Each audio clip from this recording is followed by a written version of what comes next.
অষ্টম শ্রেণীর প্রিয় শিক্ষার্থী, আসসালামু আলাইকুম। তোমাদের ষান্মাসিক সমষ্টিক মূল্যায়নের বাংলা প্রশ্ন নিয়ে আজকে হাজির হয়েছি। বাংলা প্রশ্ন রয়েছে তোমাদের বিদ্যালয়ের উন্নয়ন বিষয়ক বৈঠক অনুষ্ঠিত হবে।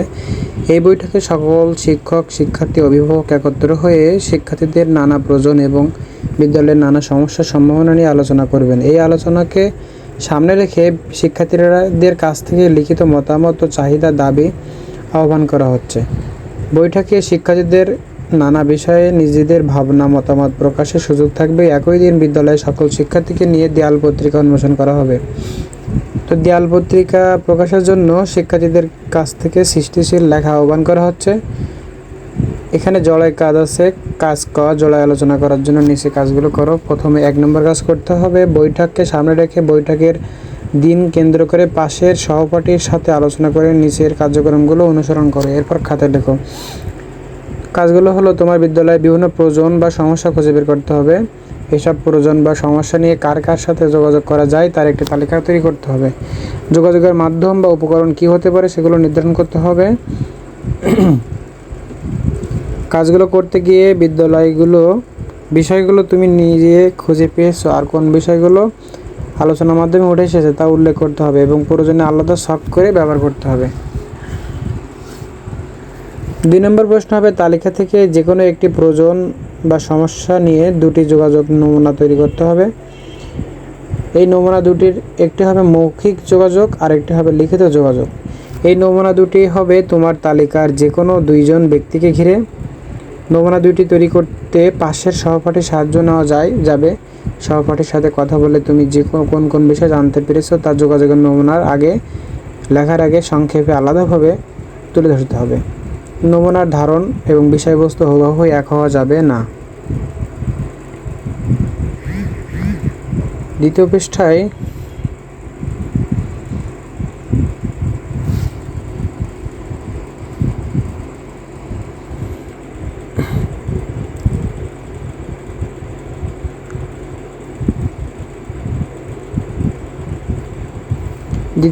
কাজ খ আছে তোমাদের, দেয়াল পত্রিকা দেওয়ার জন্য রচনা তৈরি করো।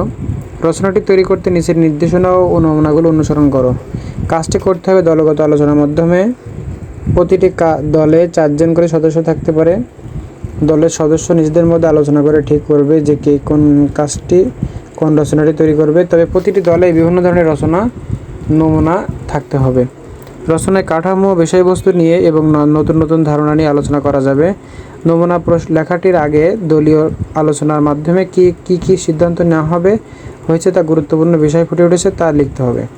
রচনায় নিজের সৃষ্টিশীলতা, পর্যবেক্ষণ, দক্ষতার প্রতিফলন ঘটাতে হবে। রচনার একটি শিরোনামও দিতে হবে।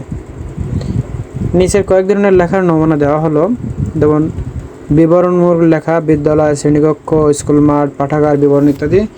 বিশ্লেষণমূলক লেখা, বিদ্যালয়, সামগ্রিক সুযোগ সুবিধা। তথ্যমূলক লেখায় বিদ্যালয়ে গুরুত্বপূর্ণ তথ্য। কল্পনা নির্ভর লেখা, যে বিদ্যালয়কে ঘিরে কোনো কল্পনা গল্প আছে কিনা সেটা লিখতে হবে। উপরে যে কোনো একটি ধরন বেছে নিয়ে তোমার বিদ্যালয়ের পরিপ্রেক্ষিতে 200 শব্দের মধ্যে একটি রচনা লেখো। উপরে রচনার বিষয়গুলো ছাড়াও বিদ্যালয়ে কোন বিষয়বস্তু নিয়ে যে কোনো বিষয়বস্তু নিয়ে রচনাটি লেখা যাবে। রচনাটি লেখার পর কোনো বিবরণমূলক, বিশ্লেষণমূলক, তথ্যমূলক, কল্পনা নির্ভরমূলক লেখা হলো তার পিছনে যুক্তি দিতে হবে। কেন তোমার এই বিশ্লেষণমূলক হলো তার পিছনে যুক্তি দিতে হবে। তো কাজ গ, তোমার লেখা উপরে রচনার ভিত্তিতে এককভাবে নিচের কাজগুলো করতে হবে। এগুলো একক কাজ। যেমন 2টি বাক্যের উদ্দেশ্য, বিধেয় এবং উদ্দেশ্যের প্রসারক ও বিধেয়ের প্রসারক চিহ্নিত করো। যে কোনো 10টি শব্দ অভিধানের বর্ণনা ক্রমে সাজাও। যেভাবে তুমি ডিকশনারিতে পেয়ে থাকো সেভাবে অভিধানের বর্ণনা অনুযায়ী সাজাতে হবে তোমাকে। অবশ্যই তোমাদের বাংলা বইতে শিখেছো তোমরা কীভাবে বাংলা ডিকশনারিতে শব্দ খুঁজে বের করতে হয়। তো শিক্ষার্থীরা তোমরা উত্তরের জন্য অপেক্ষা করো, আমি উত্তর দিব একটু পরে। ধন্যবাদ সবাইকে।